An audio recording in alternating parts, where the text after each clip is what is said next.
राष्ट्रवादीचे अध्यक्ष शरद पवार हे आज अहमदनगरच्या दौऱ्यावरती येत आहेत। 5 वाजता त्यांची सभा होणार आहे।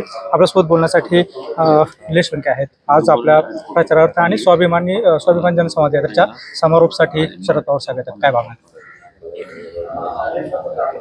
स्वाभिमान जनसंवाद यात्रेचा शुभारंभ आम्ही मोठा देवीच्या गडावरून मोठा देवीचे देवदर्शन करून शुभारंभ केला आणि त्याचा शुभारंभाची प्रमुख उपस्थिती सुद्धा राष्ट्रवादी पक्षाचे प्रांताध्यक्ष जयंत पाटील साहेब यांच्या उपस्थितीमध्ये केला आणि ही यात्रा 19 दिवस नगर दक्षिण लोकसभा मतदारसंघामध्ये त्या यात्रेने प्रत्येक गावागावात गेलेली आहे।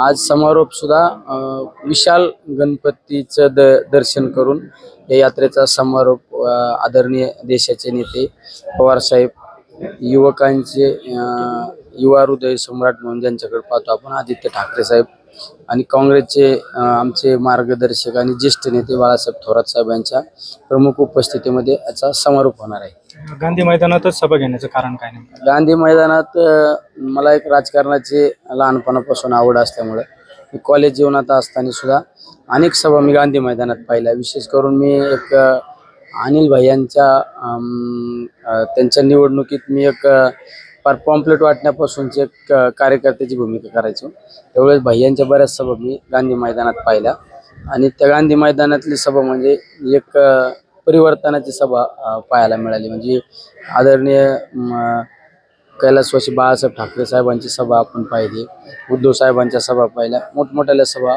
गांधी मैदानात पाहिल्या आणि त्या सभेत परिवर्तन झालेले आहे। आज पवार साहेब काही पदाधिकाऱ्यांची वगैरे बैठक घेणार आहेत? पवार साहेब कुठल्या जिल्ह्यात गेले, कुठल्या तालुक्यात गेल्यानंतर आणि त्यांचा एक असा मित्र परिवार आहे, राजकारणवीर आहेत, अशा मंडळींशी पवार साहेब नेहमी बोलत असतात। हे होते महाविकास आघाडीचे उमेदवार निलेश लंके। कॅमेरा पर्सन प्रसाद सह सुनील भुंगळ, एबीपी माझा। एबीपी माझा, उघडा डोळे बघा नीट।